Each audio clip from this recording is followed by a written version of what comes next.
Okay, welcome. My name is Kyle, and this is going to be a tutorial on how to solve problem E7-13 from your textbook. So we have Bright's Patio Shop that sells garden and patio furniture. Record the following transactions in the appropriate special journal, and then total each journal at the end of May. So we have a list of transactions here, and then the template has a number of journals that come with it. So we have the sales journal here, the cash receipts journal, a purchases journal, and then the cash payments journal. So this is under the assumption that it's a manual accounting system, so it's not computerized. So at this point, you might be wondering, well, why then do I need to learn this, given that everything now is computerized? And the answer to that is, well, yes, well, things may be computerized, and accounting is now in a database-driven environment. Even within software and within the databases, you need to know which screen in order to go to do what you need to do. So there's going to be a different screen required for each transaction, whether you're making a sale and need to create an invoice or whether you're receiving cash. You need to physically go to a different screen within the piece of software in order to appropriately record that transaction. So, and same thing with the manual accounting system. You have a different journal in order to record that transaction. So you need to know and distinguish between transaction types to record them in not only the appropriate place within the software, but the appropriate journal within a manual accounting system. So we have on May 1st, Bright's Patio Shop sold 2,600 of patio furniture to Jen Williams. There's terms on the invoice, so N-30, and we're given an invoice number. So this is obviously, of course, a sale. It starts with they sold $2,600 worth of patio furniture. So I have down here all of the possible journals that we may need to work with at some point in this course. Cash receipts journal, sales journal, purchase journal, cash payments journal, payroll journal, and the general journal. The general journal is for miscellaneous transactions that are not classified elsewhere. So if we don't have a journal for it, we'll record it there. But in doing this May 1st transaction where we made a sale, we need to know where that goes. We didn't receive cash, and we didn't receive cash. I know that because there's an invoice number that's given and there's terms on the invoice. So since it's not a cash transaction, it's not appropriate to go into the cash receipts journal. Instead, I'm going to record this in the sales journal. Why? Well, because we made a sale, and the sale was on account. I know it was on account because there was terms on the invoice. So whenever there's an invoice involved and it's a sale, it's going to go in the sales journal. So this was on May 1st. The invoice number it was given in the question was 310. So that goes in this invoice number column. Now within the sales journal, and I'm down below here, it says accounts debited. This is referring to, in this case, well, who is the customer? It's the account that's debited. And then accounts receivable is also the debit here. So the sale amount was $2,600, $2,600. So that's the debit of this transaction. And the credit, of course, is going to go to sales revenue, $2,600. This last column here, cost of goods sold debit, inventory credit, this is referring to what is the amount that we're going to debit cost of goods sold by and credit inventory by. Since it gives us a cost of $1,700, we're going to put that down below.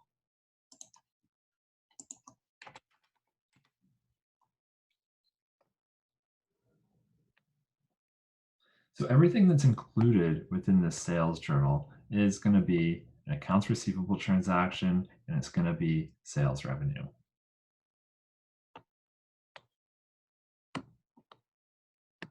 And now we're done with May 1st. It's now May 2nd. We purchased inventory on credit terms of 110 net 60 from Cisco Corp. And the amount was $8,000. The invoice date is going to be on May 2nd. So looking through this, I'm going to start just with what kind of journals do we have? Well, we're not receiving cash, so it's not going to go in the cash receipts journal. We didn't make a sale, so it's not going to go in the sales journal. But what we do have is this purchases journal. This purchases journal is reserved for all accounts payable related transactions. So I know this is an accounts payable related transactions because there's credit terms. It's not a cash payment. If it was a cash payment, it would go here in the cash payments journal. But since it's not a cash payment, it's an accounts payable related transaction. It's going to go in the purchases journal. So I'm going to scroll down to the purchases journal. I know that this is where this May 2nd transaction needs to go, but I want to just go through and just see what's here.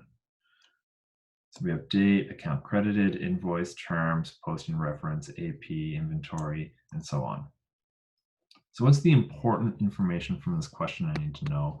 And you know what? Maybe I'll just start with the date. It was May 2nd.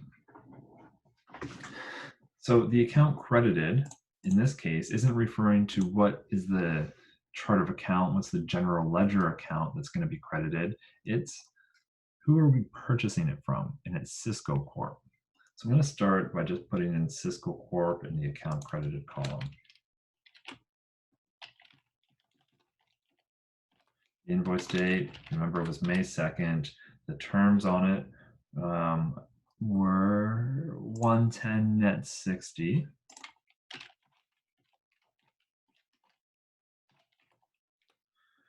And the accounts payable amount was going to be $8,000. Remember, everything in the purchases journal is going to be an accounts payable related transaction. Remember to increase accounts payable, we credit accounts payable. And well, why did this go up? It went up because we purchased inventory, so that's going to be the debit. So everything under this debits column, so that includes inventory or another account, if it was something else, is going to be a debit. But in this case, we were given already the column title for inventory, so we categorize it under inventory.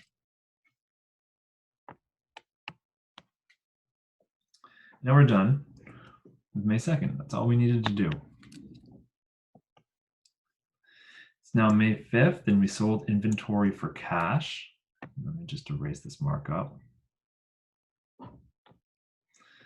Okay, May 5th, sold inventory for cash. The amount we sold it for was $400, and then our cost on that transaction was $220. So going down here to the types of journals we have, this very first one is cash receipts. Whenever an organization receives cash, it's going to get categorized in this cash receipts journal. Many students are going to want to default and say, well, they made a sale, so it goes in this sales journal. That's not correct. The reason it's not correct is because the sales journal, and I can look at the template down below right now, and look at the column accounts receivable. The sales journal is referred to or is reserved for accounts receivable transactions. So since this is not an accounts receivable transaction, since we're receiving cash, it's going to go in the cash receipts journal. So on May 5th, let me just scroll down here. I'll just start with the date. May 5th, I know there's going to be a debit to cash. The debit to cash is going to be for $400.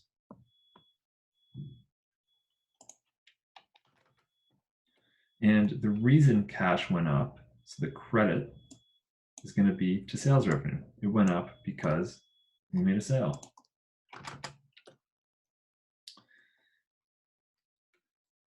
And it told us what our cost was. We sold inventory. So remember, when we make a sale with inventory, there's going to be two transactions, one to reflect the receivable and the revenue, and the other, well, we physically have less inventory in our storage room, so we need to lower our inventory balance on the balance sheet and transfer that amount as an expense to the income statement.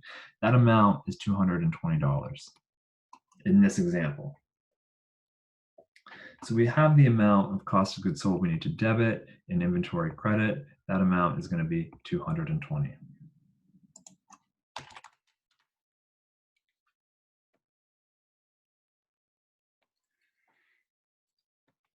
Okay. Let me clean this markup for us. And now we're done with the May 5th transaction. It's May 10th, and we purchased $600 of patio lanterns from an artisan, issued check 401. So we're paying for something, we're not receiving something. So if I look at the types of journals we have, it's not going to be the cash receipts journal. Again, we're purchasing something, we're not selling something, so it's not the sales journal. What it could be is either this purchases journal because, well, we made a sale, or this cash payments journal because we purchased something with a check. So in this case, I know it's going to be a cash payments journal. Well, why? Because whenever you purchase something with a check, that's just like a cash related transaction. You've paid them, you've paid whoever you're buying something from, you paid them with a check, and they're going to go deposit that check, so you don't owe them any money. So it's not an accounts payable related transaction. The purchases journal is reserved for accounts payable related transaction, so it's not going to be in the purchases journal. The correct journal here is the cash payments journal. So it was May 10th, and it was $600 of patio lanterns. So I'm going to go down to the cash payments journal. And hopefully I'm remembering here, it was May, I think, 10th. And what we did was we purchased inventory. And I think the amount was for $600. Let me just go back up and double check that. $600 of patio lanterns. Yes. Okay. So inventory, and we issued check 401. So going down here, this time, because it's a cash payment journal, we're not needing to keep track of who we owe money to. We've already paid them. So the account that gets debited is going to be inventory, and we're debiting it by $600.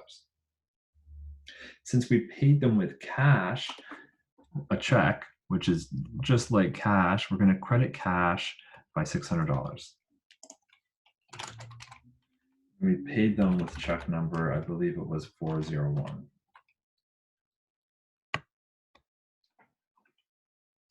Now we're done with the May 10th transaction. Let me just clean up all this markup.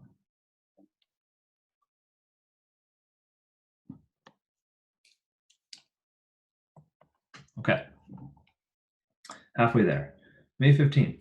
On May 15th, this organization sold 5,000 worth of outdoor seating to Pat's Restaurants. There's terms on the invoice, net 30, and it's invoice 311. So since there's terms on the invoice, I know this is an accounts receivable related transaction. Why? Because we sold something. So we made a sale. And two, because there's terms. So since there's terms, that means it wasn't paid with cash, so that customer owes us money. Remember, if a customer pays in cash, it belongs in the cash payments journal. But since they didn't pay in cash, it doesn't belong there. It belongs in the sales journal because all accounts receivable related transactions belong in the sales journal. So this was on May 15th. And this is quite convenient for us this time because I don't need to scroll up and down, so I can just get the details directly. It's on May 15th, and it was invoice 311. So they're increasing sequentially. The account here is going to be who did we sell something to? So the sales journal helps us keep track of who owes us what. And that's going to be, we're going to see later on in the course, that's through what's called a subsidiary ledger. But now we made a sale to Pat's Restaurant. The amount that gets debited, the general ledger account that gets debited, is going to be accounts receivable. Remember, the sales journal includes accounts receivable related transactions. And the amount is $5,000. It went up because we made a sale of $5,000. So these two should always really be equal. Now, again, remember, we're going to have to do a journal entry to reflect cost of goods sold, a debit, and inventory as a credit because we no longer have that inventory in our storage room. We need to lower our balance sheet amount.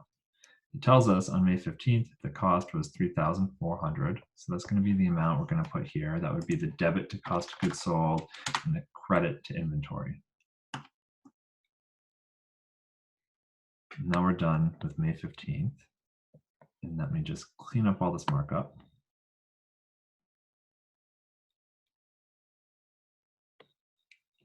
Okay. May 22nd, received payment from Jen Williams, which was on May 1st. So this is kind of a strange one. We haven't dealt with this yet, but let's just look through the available journals.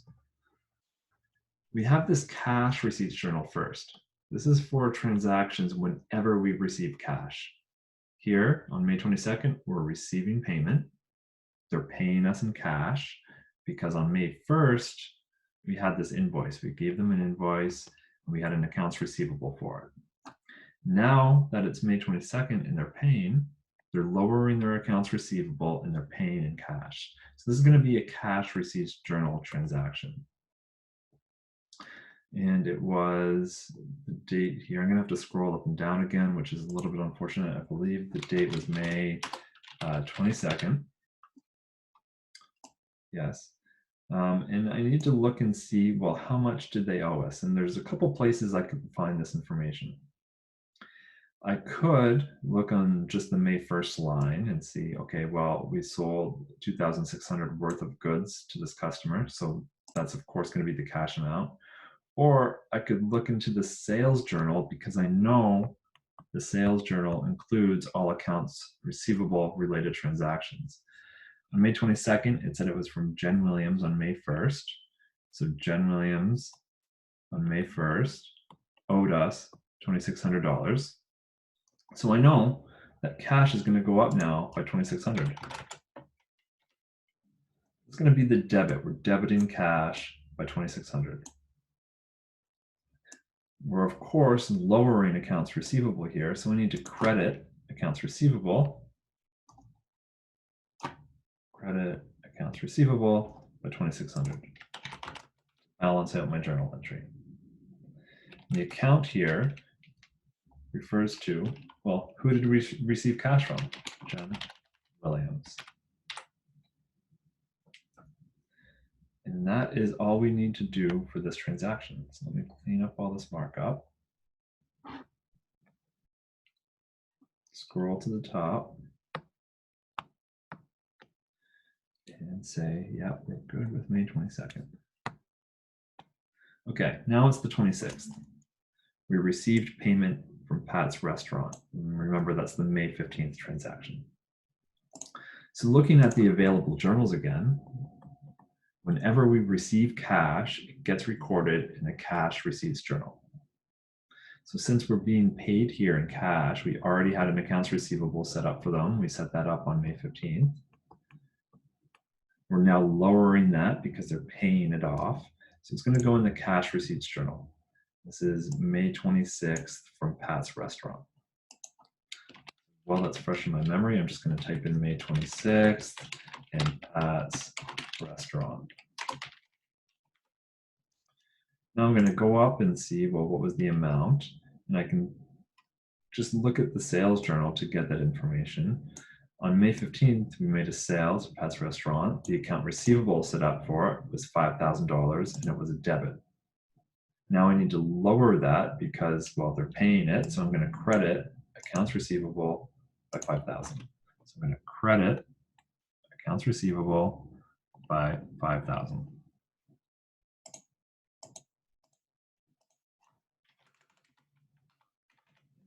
Crediting it because I'm going to, well, debit cash by $5,000.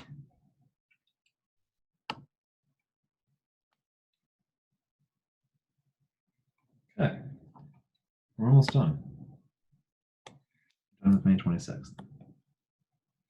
Now it's May 29th, and now we paid Cisco Corp for the purchase we made on May 2nd, and it was with check 402.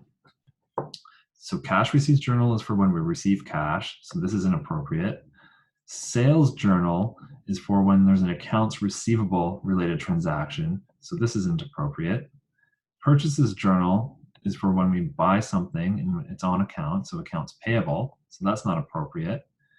Instead, we know cash is being lowered. So when it's a cash payment journal, so when cash is being lowered,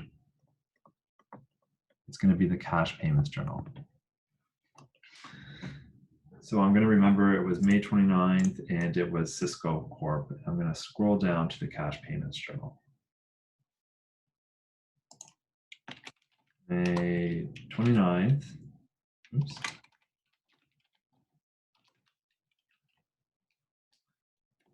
And it was Cisco Corp. And if I remember correctly, it's check 402. I think we're just growing sequentially, but let me double check by scrolling back up. So yes, check 402. And it was for the purchase we made on May 2nd. So on May 2nd, purchased inventory of 8,000.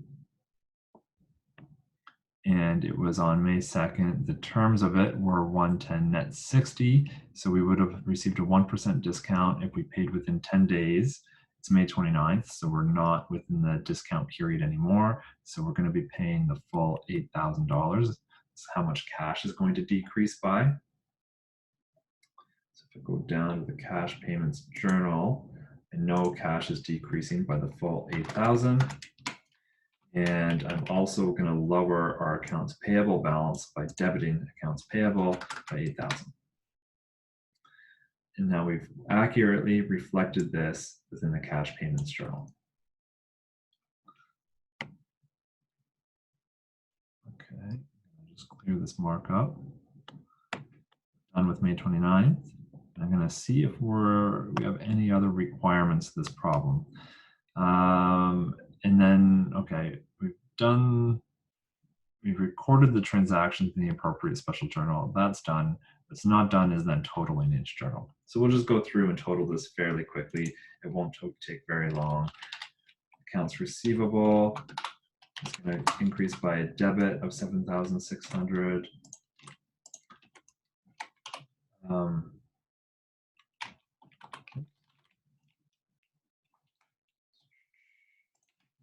Through and total all of these debits to cash within the cash receipts journal, accounts receivable, sales revenue, cost of goods sold, and inventory. Total this, even though there's a single line within the purchases journal, and then we'll total all of these.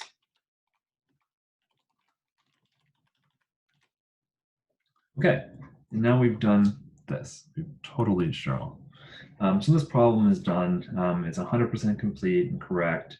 But just think critically, well, why did we do all of this? Why did we separate this by journals? There's a couple of reasons why. One, it allows us to specialize and group similar transactions together. So even though this was done manually, you would still need to know how to do it within a computerized accounting system, because you would need to know which form to go to or which screen within a piece of software in order to enter an appropriate transaction. You're not going to go to the same screen to order or to enter in a sales invoice as you would for a bill and a purchase, because they are different things fundamentally. You go to different places within a computer software. So we have different journals physically within a manual system. So once we have these totals, what we would do is then transfer the total amount from each journal into the general ledger. So as an example, we would debit accounts receivable by 7,600 within the general ledger. We would credit sales revenue by 7,600 within the general ledger. We would debit cost of goods sold by 5,100 within the general ledger, and credit inventory for 5,100 within the general ledger. So we would do that for all of the journals and post to the general ledger just once per month. So this is, again, problem E7-13 from the textbook. I hope you found this helpful. My name is Kyle. Have a great day.